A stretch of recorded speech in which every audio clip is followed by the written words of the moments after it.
Assalamualaikum warahmatullahi wabarakatuh. Kembali lagi di channel Sukmo Waseso dengan saya Mas Erlan. Di kesempatan kali ini saya akan menceritakan sebuah kisah yang berjudul Kutukan, yang ditulis oleh Dina Angel. Sebelum cerita ini dimulai, jangan lupa untuk like, komen, subscribe channel ini dan aktifkan lonceng notifikasinya agar kalian tidak ketinggalan cerita-cerita terbaru dari kami. Tanpa basa-basi, kita masuk ke ceritanya.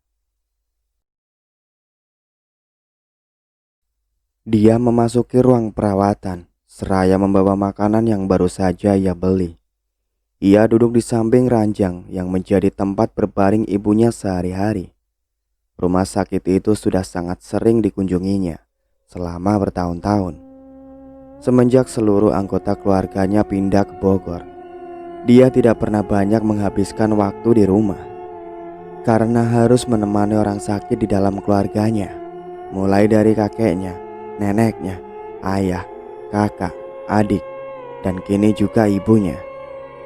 Ibunya yang paling terakhir terkena penyakit aneh yang menimpa keluarganya. Setelah kematian adiknya 2 tahun lalu, ibunya langsung menderita penyakit yang sama, yang mana penyakit itu tidak pernah bisa dijelaskan oleh dokter manapun. Bu, ayo bu makan dulu. Ibu sejak tadi belum makan. Makanan rumah sakit tidak enak bukan? Ini sudah aku belikan makanan dari luar agar ibu bisa makan, ujar dia mencoba membangunkan ibunya. Suri membuka matanya perlahan, lalu menoleh ke arah dia yang tengah menatap seraya mengusap-ngusap wajahnya dengan lembut. Dia tersenyum saat Suri menatapnya. Namun, lain halnya dengan Suri yang langsung meneteskan air matanya ketika menatap wajah putrinya. Maafkan ibu, selama ini hanya bisa memberikan kesulitan untuk kamu. Maaf, lirihnya. Dia sudah terbiasa dengan permintaan maaf itu dari bibir ibunya. Setiap kali Suri menatapnya, saat masih sehat ataupun ketika sakit, selalu saja terucap meminta maaf kepada dia tanpa alasan yang jelas. Bu, jangan minta maaf terus. Ibu gak salah apa-apa padaku. Aku pun gak merasa marah pada ibu, meskipun harus menjalani hidup penuh dengan kesulitan seperti yang selama ini aku jalani. Terkadang kita perlu berpikir positif, Bu, bahwa Allah hanya sedang memberikan kita cobaan. Allah tidak mungkin menyiksa hambanya sendiri. Allah selalu sayang pada semua umatnya. Kalaupun ada hal yang harus ibu lakukan saat ini, hal itu jelas bukanlah meminta maaf, Bu. Ibu mungkin ingin mulai menjelaskan padaku apa yang sebenarnya terjadi pada keluarga kita. Kenapa seluruh anggota keluarga kita bisa mendadak mengidap penyakit yang bahkan dokter manapun tidak bisa menjelaskan soal penyakit itu. Kenapa semua orang sakit tanpa bisa sembuh, lalu meninggal hanya dalam kurun waktu 2 tahun. Kenapa seperti itu, Bu? Ada apa sebenarnya? Tanya dia. Suri pun dengan cepat menyeka air matanya, lalu menggelengkan kepala seperti biasa.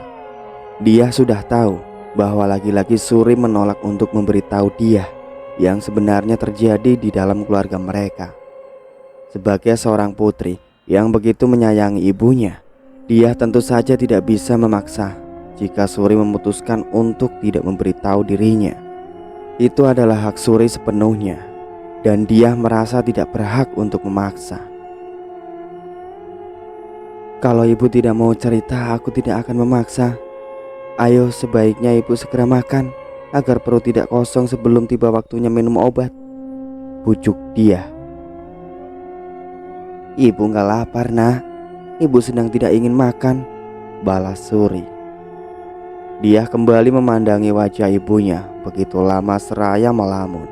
Ia ingat betul bagaimana semuanya bermula. 12 tahun lalu saat usianya masih 13 tahun, mendadak almarhum neneknya mengambil keputusan untuk pindah dari rumah milik keluarga mereka ketika almarhum kakeknya tiba-tiba sakit tanpa alasan. Kepindahan mereka dari Surabaya ke Bogor benar-benar terjadi tanpa rencana. Entah apa yang sebenarnya terjadi, dia tidak pernah diberitahu. Meski telah pindah sejauh mungkin dari rumah keluarganya yang lama, tetap saja seluruh anggota keluarganya mengalami sakit yang sama satu persatu. Setelah almarhum kakeknya meninggal, almarhum neneknya sakit. Setelah almarhum neneknya meninggal, ayahnya yang sakit. Begitu seterusnya sampai dia juga kehilangan ayah, kakak, serta adiknya. Kini, ibunya yang harus menjalani penderitaan itu. Penderitaan yang sama dan sudah jelas akan memberikan hasil yang sama. Dia mungkin hanya perlu menunggu waktu saja hingga dirinya nanti akan menepati posisi yang sama dan menghadap akhir yang sama. Segalanya seakan sudah tertulis seperti itu di dalam takdir milik Allah, sehingga dia merasa tidak perlu berlari kemanapun demi menghindari kenyataan. "Nak," panggil Suri lirih. Lamunan dia tentang keluarganya pun buyar dalam sekejap, lalu berganti dengan fakta bahwa ia masih harus menghadapi ibunya yang tengah sakit. "Iya bu, ada apa? Ibu sudah mau makan?" tanya dia. Suri pun menggelengkan kepalanya lemah. Wanita parubaya itu mencoba tersenyum pada dia meski menahan-nahan rasa sakit. Dia kembali mengusap rambut dan wajah ibunya dengan penuh kasih sayang. Entah mengapa, rasanya kali itu dia ingin menatap wajah ibunya jauh lebih lama dari biasanya. "Dengerin ibu baik-baik, nak. Jangan pernah kembali lagi ke rumah lama milik keluarga kita. Tetaplah menjauh, dan kalau perlu jangan kamu ingat-ingat lagi. Jangan pernah pulang ke sana jika kamu tidak mau mati sia-sia," pesan Suri. Dia terdiam sesaat usai mendengar pesan yang Suri ucapkan. Pemikirannya mencoba merasapi maksud dari pesan itu. Namun, entah mengapa batinnya justru langsung berperang dengan akal sehatnya. "Maksud ibu apa? Kenapa ibu sampai harus berpesan seperti itu padaku? Ada apa di rumah lama milik keluarga kita?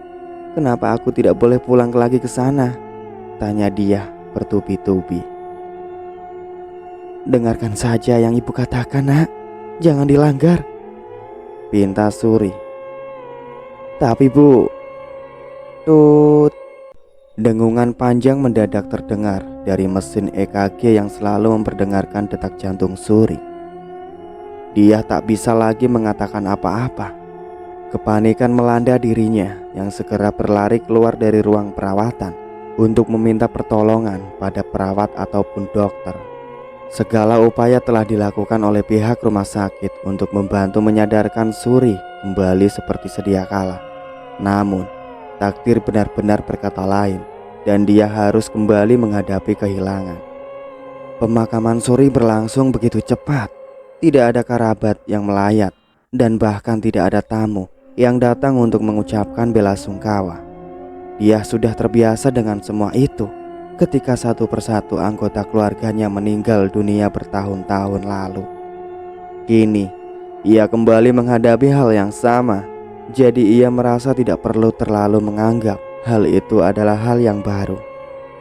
Sepi adalah teman baiknya. Bahkan kini ia benar-benar harus menghadapi sepi tanpa siapapun di sisinya. Dia menghadapi sebuah foto lama yang ia dapat dari kamar orang tuanya. Foto itu diambil saat mereka tengah merayakan keberhasilan almarhum ayahnya yang baru saja mendapatkan proyek baru. Itu adalah foto keluarga yang diambil terakhir kalinya sebelum almarhum kakeknya mendadak sakit 3 minggu kemudian. Tatapan dia bukan terarah pada wajah-wajah yang kini sudah pergi lebih dahulu ke hadapan Allah. Tatapannya kini hanya tertuju pada rumah lama milik keluarganya yang menjadi latar dari foto tersebut. "Aku akan kembali ke sana. Aku harus mendapat jawaban," tegas dia kepada dirinya sendiri. Pagi-pagi sekali beberapa orang warga di desa Benowo memperhatikan ke arah rumah milik keluarga Perwira yang sudah lama ditinggalkan.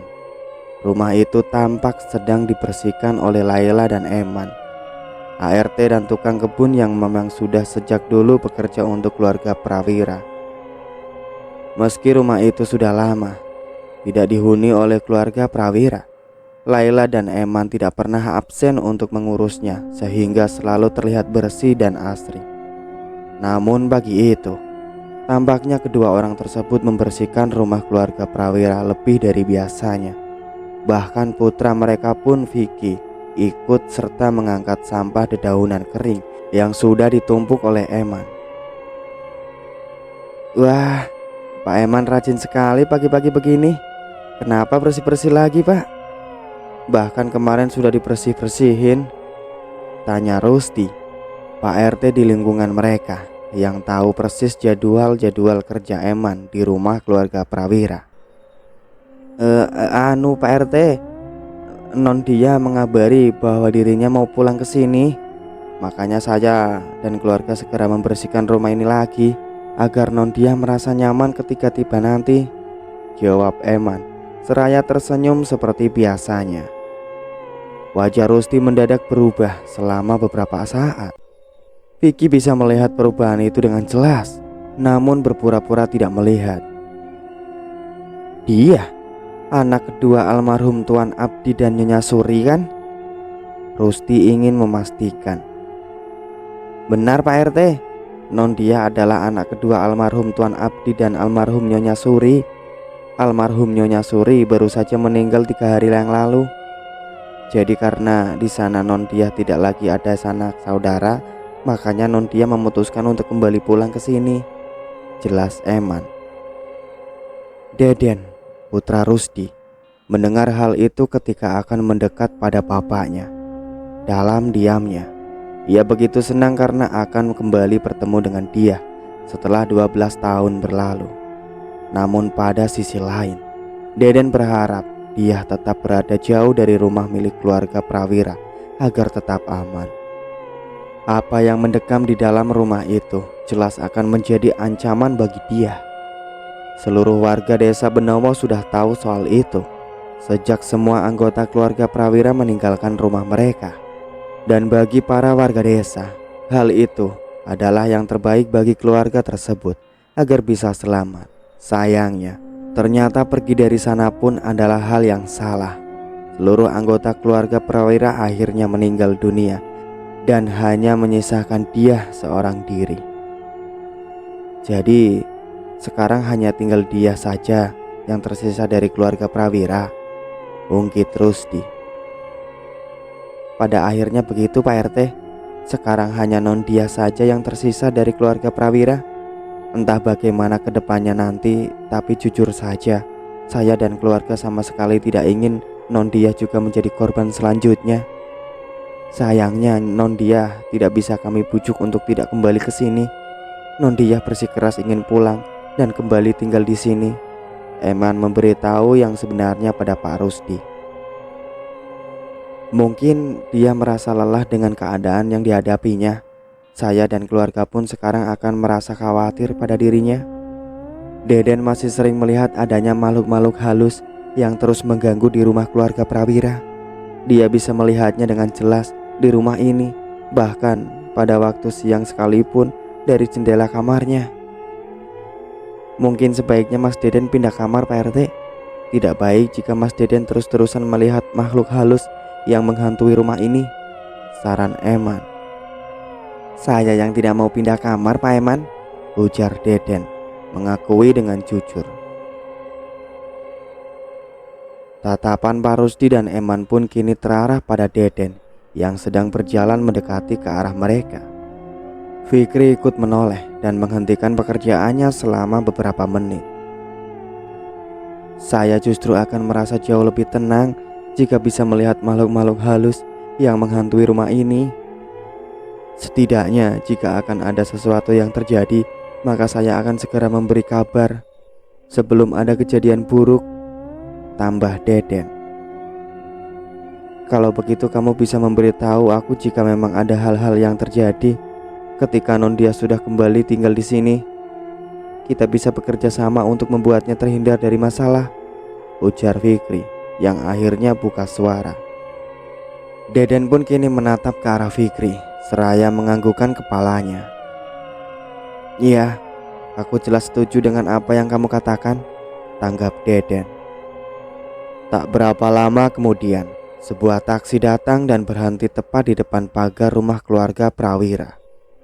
Sosok dia akhirnya muncul di depan semua orang setelah wanita itu membayar ongkos taksi. Tatapan dia kini terarah kepada 4 orang pria yang tengah berada di halaman rumah keluarganya. "Bu, Ibu, Non dia sudah tiba," seru Eman mencoba memanggil istrinya. Laila keluar rumah dengan terburu-buru setelah mematikan kompor gas. Dia sendiri kini berjalan memasuki halaman sambil menarik kopernya, lalu berhenti tepat di hadapan Eman dan Rusdi. Wanita itu tersenyum ceria seperti dulu, seakan tidak pernah terjadi apa-apa dan tidak pernah menghadapi apa-apa. "Assalamualaikum, Pak Li Eman, Pak Di Rusdi," sapa dia. "Waalaikumsalam," jawab Rusdi dan Eman kompak. Deden dan Fikri hanya bisa terpaku di tempat masing-masing ketika menatap sosok dia untuk pertama kalinya setelah 12 tahun berlalu. Keduanya terlalu bingung ingin mengatakan apa kepada wanita itu. Bahkan mereka sama sekali tidak siap untuk menyapanya. Laila mendekat dan langsung memeluk dia dengan erat, berusaha untuk tidak menangis meski ingin sekali menangis atas nasib buruk yang dia jalani. Dia membalas pelukan Laila seakan tengah memeluk anggota keluarganya sendiri setelah sekian lama tak ada yang bisa ia peluk. "Apa kabar Bule?" tanya dia. "Alhamdulillah, kabar Bule baik Non. Kabar Non dia sendiri bagaimana? Apakah Non baik-baik saja?" Laila balas bertanya. "Alhamdulillah keadaanku baik-baik saja Bule. Aku belum terkena penyakit seperti yang terjadi pada seluruh anggota keluarga aku. Sejauh ini aku masih menunggu hal itu terjadi. Aku jelas tidak bisa lari jika memang itu adalah takdir, bukan?" Keadaan mendadak sunyi setelah dia mengikuti soal sakit misterius yang menjangkit seluruh anggota keluarga Prawira hingga mengalami kematian. Semua orang yang ada di halaman rumah itu serasa merasa bingung harus menanggapi seperti apa mengenai persoalan itu. Dia sendiri nampak tidak merasa terbebani ataupun takut dengan apa yang akan dihadapinya setelah ibunya meninggal dunia. Dia tidak mengatakan apapun lagi dan lebih memilih untuk mendekat ke arah Fikri. Wanita itu terus saja tersenyum, lalu memeluk Fikri seperti dulu ketika ia sedang mencari perlindungan dari kejaran almarhum Ardito dan Aprilo, kakak dan adiknya. Deden cukup terkejut dengan hal yang sedang terjadi di hadapannya. Sementara Fikri sendiri jelas merasa canggung ketika menerima pelukan itu dari dia, karena mereka bukan lagi anak kecil seperti dulu. "Almarhum Mas Ardi dan Dek Apri tidak akan bisa lagi bermain dan mengejar aku sekarang Mas. Aku sendirian," bisik dia sambil mempererat pelukannya pada tubuh Fikri. Mendengar hal itu, kecanggungan yang Fikri rasakan seketika menguap. Pria itu langsung membalas pelukan dia dengan lembut sampai menepuk-nepuk punggung wanita itu. "Sabar Non, Non dia tidak sendiri di sini," balas Fikri. Koper milik dia sudah dibawa masuk oleh Eman dan disimpan di kamar. Laila kembali meneruskan pekerjaannya di dapur, sementara dia sendiri saat ini sedang berjalan-jalan bersama Fikri di sekitar halaman depan menuju halaman belakang. Rusdi dan Deden sudah pulang. Dia sempat menyapa Deden seadanya sebelum pria itu diajak pulang oleh bapaknya. "Keadaan di desa banyak berubah ya Mas. 12 tahun aku tidak pernah pulang ke sini dan perubahan itu terasa begitu banyak," ujar dia. "Iya, Non dia benar. Sudah banyak sekali yang berubah di sini setelah 12 tahun berlalu. Yang dulu masih anak-anak sudah menjadi orang dewasa seperti sekarang Non," tanggap Fikri. Dia pun tertawa pelan. "Iya Mas, kalau itu sih jelas pasti terjadi. Mas lihat saja aku. Aku sekarang sudah bukan anak kecil lagi. Usiaku sudah 25 tahun. Bahkan Mas Fikri dan Mas Deden pun juga sudah berubah saat aku lihat.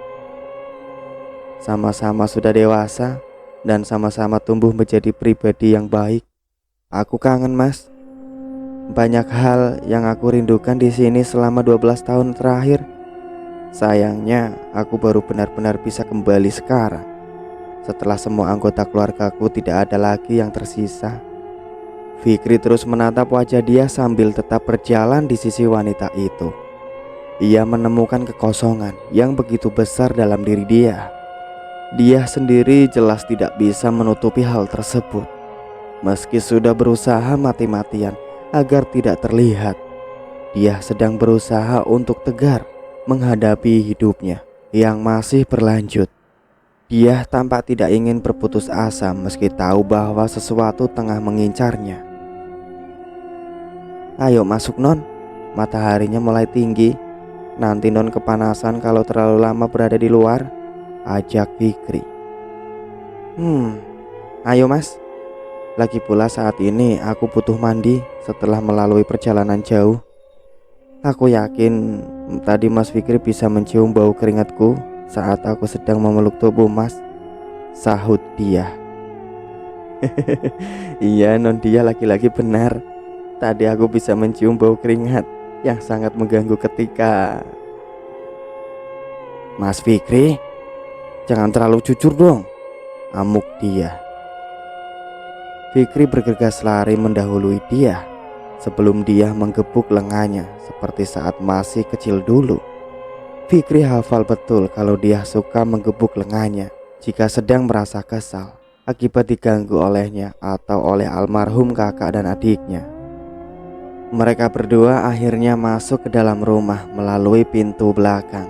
Terlihat Laila masih memasak di dapur, sementara Eman tampaknya sudah kembali ke halaman depan untuk melanjutkan bersih-bersih yang tadi tertunda. Aku ke kamar dulu ya, Mas. Tolong bilang pada ibunya Mas Fikri agar tidak kebingungan mencari-cari keberadaanku, pinta dia. Iya, Non. Akan aku beritahu pada ibuku kalau Non Tia ada di kamar untuk mandi dan bersih-bersih, tanggap Fikri. Dia pun segera memasuki kamarnya, lalu mengunci pintu dari dalam serapat mungkin. Ia beranjak menuju ke arah jendela kamar yang kordennya masih tertutup. Kemudian membukanya agar ada cahaya matahari yang masuk. Pemandangan di luar jendela kamar dia masih tampak indah seperti dulu. Hanya ada beberapa perubahan yang menurutnya tidak terlalu mengganggu, sehingga pemandangan itu masih bisa ia nikmati. Baru saja dia hendak berbalik untuk membuka koper, sekelebat bayangan hitam mendadak lewat di luar jendela kamarnya. Hal itu membuat dia kembali menatap ke arah luar dengan menatapnya lebih tajam. Dasar pengganggu, gumamnya dengan nada kesal. Dia memilih mengabaikan bayangan hitam yang lewat tadi dan lebih memilih membuka kopernya untuk mengeluarkan handuk serta peralatan mandi. Pakaian miliknya yang tidak terlalu banyak segera ia susun ke dalam lemari agar tidak berantakan. Koper yang sudah kosong ia simpan di samping lemari. Lalu setelahnya ia bergegas pergi ke kamar mandi untuk membersihkan diri. Setengah jam kemudian dia kembali keluar dari kamarnya dengan tubuh yang sudah terasa begitu segar. Rambut panjangnya yang masih basah ia biarkan tergerai agar bisa kering secara alami. Dia tidak terbiasa menggunakan hair dryer untuk mengeringkan rambut. Itulah yang menjadi alasan mengapa rambutnya sangatlah sehat dan lebat. Laila memberinya tanda untuk mendekat ke meja makan. Semua makanan yang Laila masak sudah tersaji di atas meja dan berhasil menggugah selera makan dia yang sedang berantakan sejak hari kematian ibunya. Dia segera mencicipi semua makanan yang tersaji dengan lahap, membuat Laila begitu bahagia ketika menatapnya. Kalau masih lapar jangan segan-segan untuk nambah ya, Non. Semua ini bulik masakan khusus untuk Non dia, ujar Laila. Insyaallah Bule, kalau aku masih lapar pasti aku akan tambah makanannya sampai aku kenyang, janji dia. Fikri mendekat sambil membawakan satu gelas air putih untuk dia. Pria itu tersenyum sambil mengusap-usap puncak kepala dia dengan lembut, meski tatapannya terarah kepada ibunya. Ibu jangan khawatir, non dia jelas tidak akan menyanyiakan kesempatan emas untuk bisa makan sepuasnya tanpa ada yang berkomentar seperti dulu. Jadi nanti ibu tidak perlu kaget kalau non dia mendadak mengalami kenaikan berat badan dan berubah menjadi berisi, ujar Fikri. Dia langsung meletakkan sendok ke piring, lalu melirik sengit ke arah Fikri yang belum beranjak dari sisinya. Maksud Mas Fikri? Aku akan menjadi gendut? Iya, begitu Mas? Tanya dia. Aku sama sekali tidak bilang begitu sejak tadi. Aku gak ada menyebut-nyebut soal gendut kok, jawab Fikri sambil menahan tawanya. Tadi Mas Fikri bilang aku akan berubah menjadi sedikit berisi kan? Menjadi sedikit berisi itu maksudnya gendut kan? Iya kan? Bule, Mas Fikri jahat. Adu dia secara langsung kepada Laila. Laila pun tertawa pelan saat mendengar aduan itu lagi dari mulut dia seperti dulu. Ia kemudian menggebuk lengan Fikri agar tidak lagi mengganggu dia yang sedang makan. Kamu itu jangan ganggu non dia terus nak. Sudah sana bantuin bapakmu di luar, omel Laila meski masih tertawa. Tapi bu, aku masih pengen ganggu non dia. Non dia pasti kangen banget ingin aku gangguin seperti dulu, sahut Fikri sambil berjalan mundur pelan-pelan. Mas Fikri, nggak ada satu manusia pun di dunia ini yang kangen diganggu. Mas jangan ngada-ngada deh, omel dia sambil memicingkan kedua matanya. Fikri pun berkekeh senang karena telah berhasil membuat dia naik darah. Laila hanya bisa geleng-geleng kepala saat melihat kelakuan Fikri dan dia yang tidak ada berubahnya sama sekali. Brak! Tiba-tiba saja pintu dapur mendadak terbanting sendiri dengan membuat kaget semua orang. Langkah Fikri pun terhenti di tempatnya. Tidak ada lagi suara tawa yang terdengar dari mulut Fikri ketika hal itu terjadi. Dia segera menoleh ke arah pintu dapur dan mendapati sosok kuntilanak tengah berdiri di samping pintu tersebut sambil menatap tajam kepada dia. Dasar tidak tahu diri, sudah masuk ke rumah orang tanpa diundang, sekarang malah mau buat keributan. Pergi kamu, bisamu mengganggu ketenangan orang saja, amuk dia dengan tatapan penuh amarah ke arah kuntilanak tersebut. Fikri maupun Laila merasa kaget dengan apa yang sedang mereka dengar dan saksikan. Pasalnya, tidak ada siapa-siapa di pintu dapur ketika dia mengutarakan kemarahannya barusan. Tatapan marah dia belum beralih dari ambang pintu dapur. Laila memberanikan diri untuk menyentuh pundak dia dengan lembut. Fikri kembali berjalan mendekat, sementara Eman berlari masuk ke dalam rumah karena mendengar suara marah-marah dia. Non dia marah-marah sama siapa? Kenapa non tiba-tiba marah hanya karena pintu dapur terbanting sendiri? Tanya Laila. Eman mendengar pertanyaan itu dan kini paham kalau baru saja ada kejadian aneh lagi di dalam rumah itu. Itu bule, aku sedang memarahi kuntilanak tidak tahu diri yang sedang berdiri di ambang pintu dapur. Pintu dapur itu tidak terbanting sendiri, tapi kuntilanak itulah yang membantingnya untuk membuat kita semua merasa tidak nyaman tinggal di rumah ini, jawab dia apa adanya. Kedua mata Laila membola dalam sekejap. Ia langsung menatap ke arah Fikri dan Eman usai mendengar jawaban dia. Dia sendiri kini meraih gelas berisi air putih yang tadi dibawa oleh Fikri untuknya, lalu berdiri dari kursi dengan sangat tenang. Lalu dia membacakan doa-doa ke dalam gelas. Lalu dia meniup air dalam gelas yang dipegangnya. Dia beranjak ke arah pintu dapur, lalu menyiram kuntilanak yang dilihatnya. Kuntilanak itu pun menghilang dalam sekejap dan hanya menyisakan bau hangus yang kini menyengat. Dia kembali berbalik menuju meja makan karena akan melanjutkan makannya yang tertunda. Kuntilanaknya sudah pergi bule, "Boleh tenang saja, dia tidak akan kembali lagi ke sini," ujar dia. "Benar-benar tenang." Fikri, Laila, dan Eman menyaksikan semua yang dia lakukan dengan perasaan kaget. Mereka sama sekali tidak menyangka kalau dia tidak merasa takut dengan keanehan-keanehan yang terjadi di rumah itu. Dia justru bisa melihat yang tidak bisa mereka lihat dan bahkan menghadapinya dengan santai, seakan sudah benar-benar terbiasa menghadapi makhluk-makhluk halus. Fikri mendekat kembali dan kali ini duduk di samping dia. Laila biasanya akan menegur jika Fikri sampai berani duduk di kursi meja makan ketika pemilik rumah sedang makan. Namun kali itu perasaan shock membuat Laila memilih diam dan segera mengambil alat pel untuk mengeringkan lantai yang tadi disiram oleh dia. "Non, sejak kapan Non dia bisa melihat makhluk-makhluk halus? Dan bagaimana bisa Non dia menghadapi makhluk halus tanpa merasa takut seperti yang tadi aku lihat?"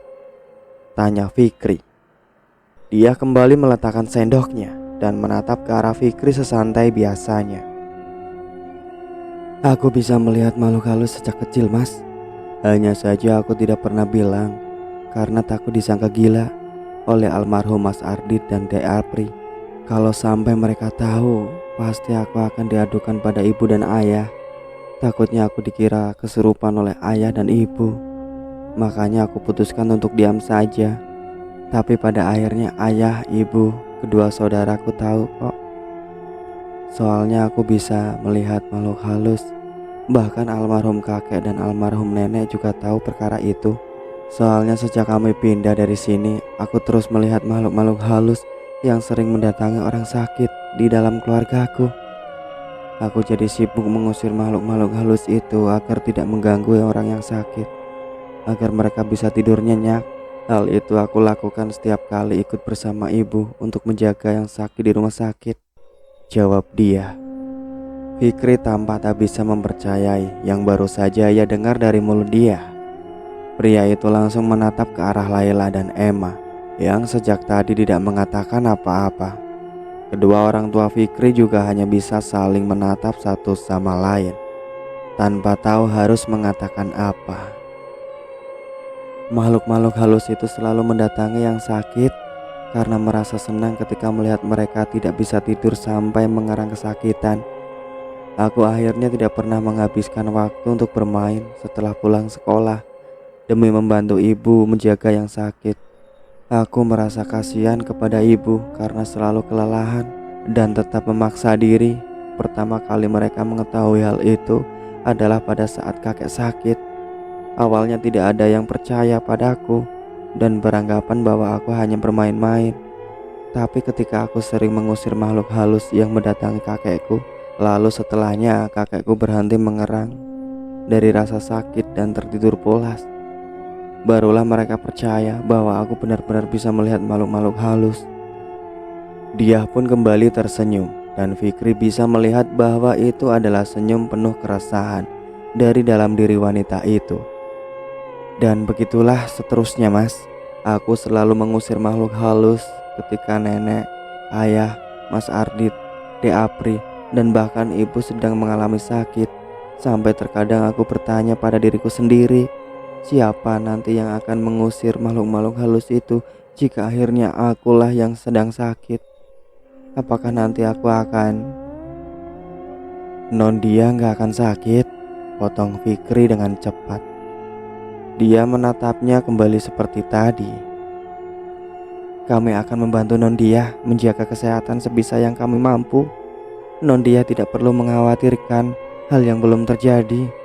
Sekarang lanjut saja makannya, habiskan," titah Fikri. Dia pun mengangguk, lalu segera kembali fokus menatap piring miliknya yang masih terisi makanan. Fikri bangkit dari kursi dan berjalan menuju ke arah bapaknya berada. "Ayo Pak, aku bantu kerja di luar," ajak Fikri yang sebenarnya akan pergi menemui Deden. Eman setuju saja dan segera mengikuti langkah Fikri. Laila kembali ke dapur untuk mencuci peralatan masak yang tadi ia pakai. Dia segera membawa piringnya ke dapur setelah selesai makan. kemudian disambut dengan senyum oleh Laila seperti biasanya. "Biar aku bantu ya bule," ujar dia. "Jangan non, non dia istirahat saja. Non dia pasti capek setelah menempuh perjalanan jauh," larang Laila. "Enggak kok bule, aku nggak capek. Biar aku bantuin pekerjaan bule. Ya, boleh kan? Bilang boleh ya bule," ujuk dia sambil merangkul lengan Laila dengan manja seperti dulu. Laila pun tertawa pelan sambil terus menggosok peralatan masak. Tiba-tiba, brak! Suara benda berat terjatuh di lantai atas, terdengar sangat keras, hingga membuat Laila dan dia terlonjak di dapur.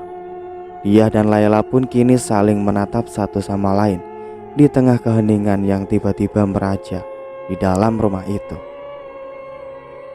Pak Le dan Mas Fikri sedang berada di luar, jadi sudah jelas itu bukanlah suara mereka. "Aku ke atas dulu, Ble.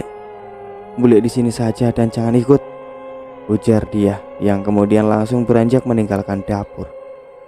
"Non, jangan pergi ke atas, Non. Biarkan saja. Non dia," panggil Laila panik. Di sisi lain, Fikri langsung pergi menuju ke rumah Deden. Setelah keluar dari rumah milik keluarga Prawira, Eman tidak mencegahnya. Ia tahu betul bahwa Fikri memang harus bicara dengan Deden untuk memastikan apakah benar bahwa dia juga memiliki kemampuan seperti yang Deden miliki sejak lahir. Apa yang terjadi di dalam rumah tadi jelas membuat siapapun berhak meragukan penjelasan dia, karena saat ini tidak ada satupun orang yang bisa membenarkan kemampuan tersebut. Orang-orang yang disebut dia tadi sudah tidak bisa lagi bereaksi karena mereka semua sudah tiada. Deden mempersilahkan Fikri untuk duduk di teras rumahnya. Teras rumah itu berada tepat di depan jendela kamar Deden yang tertuju ke arah rumah keluarga Prawira. Pada saat mereka duduk di sana, tentu saja tatapan mereka hanya terarah pada rumah keluarga Prawira. Seakan hal tersebut adalah fokus utama yang memang harus mereka tatap. "Ada apa, Fik? Apakah ada yang mengganggu di rumah keluarga Prawira?" tanya Deden. Rusdi dan Yunita, ibu kandung Deden, hanya mendengarkan saja dari dalam rumah. Mereka tidak akan ikut campur, kecuali diminta untuk ikut campur dalam urusan keluarga Prawira. "Kalau soal ada yang mengganggu, jangan ditanya lagi. Di rumah itu selalu ada yang mengganggu. Siang ataupun malam keadaannya tetap sama.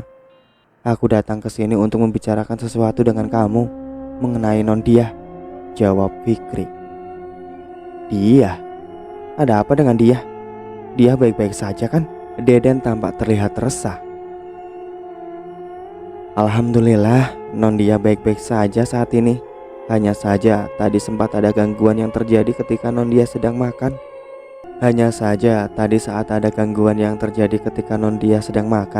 Pintu dapur di rumah itu kembali terbanting dengan sendirinya. Lalu permasalahan yang akan aku bicarakan dengan kamu dimulai setelah pintu itu terbanting sendiri.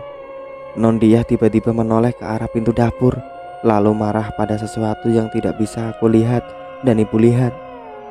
Saat ibuku bertanya padanya tentang kepada siapa dia marah saat itu, non dia menjawab bahwa dirinya marah pada kuntilanak yang sedang berdiri di ambang pintu dapur. Dia bilang kuntilanak itulah yang membanting pintu dapur sehingga menimbulkan keributan. Bapakku sampai masuk ke dalam rumah karena mendengar suara non dia yang begitu marah. Setelah menjawab pertanyaan ibuku, non dia mengambil gelas berisi air lalu mulai membacakan doa.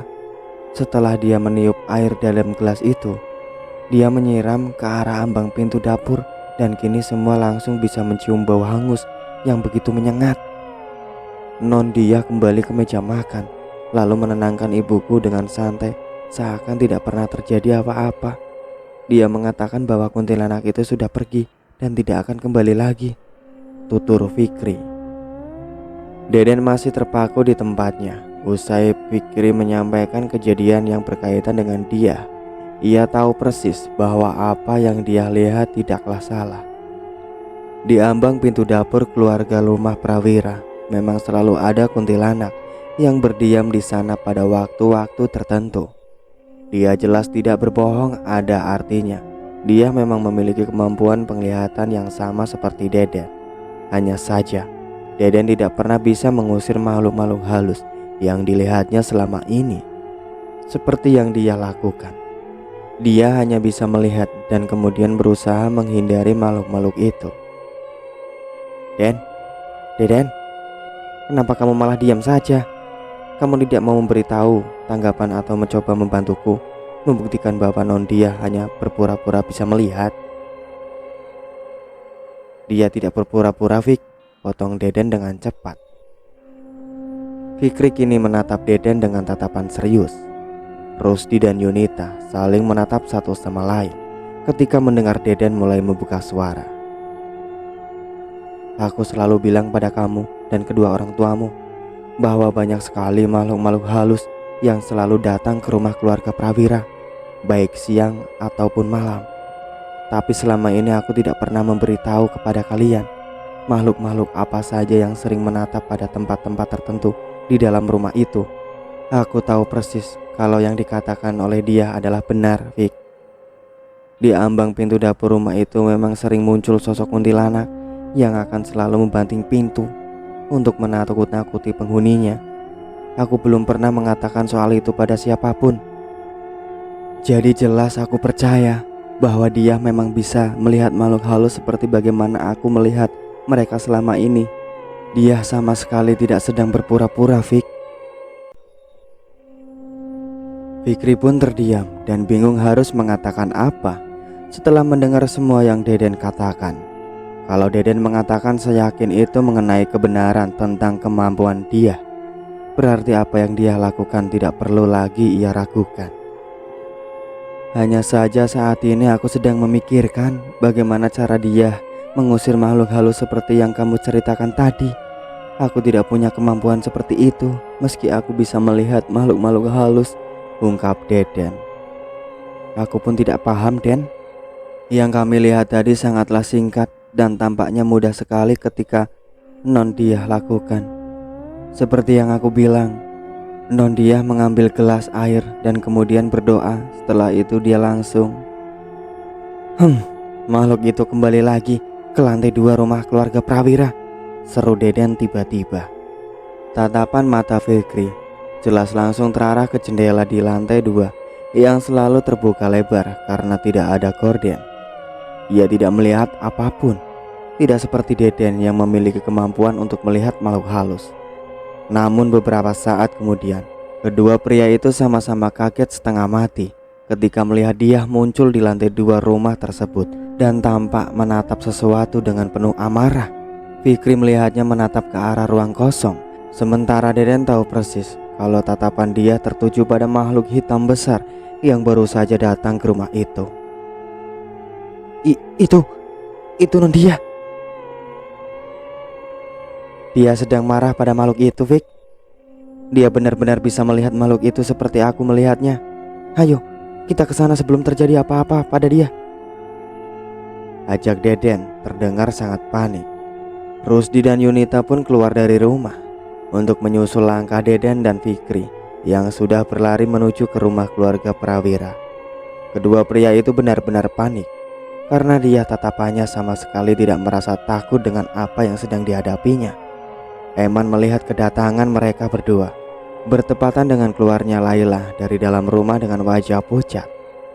Pak, itu non dia naik ke lantai 2. Dia mendengar suara benda jatuh seperti yang biasa kita dengar, dan tampaknya dia kembali marah seperti tadi, jelas Laila. Rusdi dan Yunita tiba di halaman rumah keluarga Prawira bersama Deden dan Fikri yang langkahnya terdengar oleh mereka. Baru saja kedua pria itu hendak masuk ke dalam rumah tersebut, hendak suara pecahan kaca terdengar begitu jelas dari bagian luar rumah yang ternyata berasal dari lantai 2. Deden melihat makhluk hitam besar tadi melarikan diri, sementara dia kini tampak sudah berdiri di atas pembatas pada balkon di lantai 2. Genderuwo pengecut, bilang sama tuanmu datang ke sini sendiri dan hadapi aku. Katakan padanya untuk berhenti menjadi pengecut, teriak dia lantang dan penuh amarah. Semua orang terdiam usai mendengar luapan amarah dari mulut dia. Nafas dia terlihat naik turun usai menghadapi genderuwo yang baru saja melarikan diri dari rumah itu. Beberapa saat setelahnya, Deden dan Fikri baru menyadari di mana dia tengah berada saat itu. "Dia, Dek, ayo turun. Turun pelan-pelan dari sana," bujuk Deden. "Non, pelan-pelan saja turunnya, jangan buru-buru, karena takutnya non dia jatuh," tambah Fikri, ikut membujuk seperti yang Deden lakukan. Dia kini mengarahkan tatapannya ke arah halaman, lalu menyadari bahwa semua orang tengah menatapnya dengan penuh ketakutan. Ia kemudian berbalik dan melompat dari pembatas balkon yang dipijaknya. Kelakuannya itu sukses membuat semua orang hampir terkena serangan jantung. Dia pun kembali bersandar pada pembatas balkon di atas lantai 2 tersebut, sambil menatap ke arah Deden dan Fikri. "Kalian berdua kenapa? Aku ini bukan anak kecil yang harus dituntun untuk turun pelan-pelan. Aku sudah dewasa dan tahu sampai di mana kemampuanku ketika melakukan sesuatu. Jangan terlalu sering cemas seperti itulah, Mas. Nanti Mas Deden dan Mas Fikri bisa terkena serangan jantung ringan kalau terlalu sering cemas," saran dia. Fikri dan Deden kini hanya bisa ternganga ketika mendapat ceramah dari dia. Dia kini berbalik dan akan kembali masuk ke dalam rumah. Namun langkahnya terhenti saat sadar kalau tadi dirinya melompat keluar jendela dan memecahkan kacanya akibat mengejar genderuwo.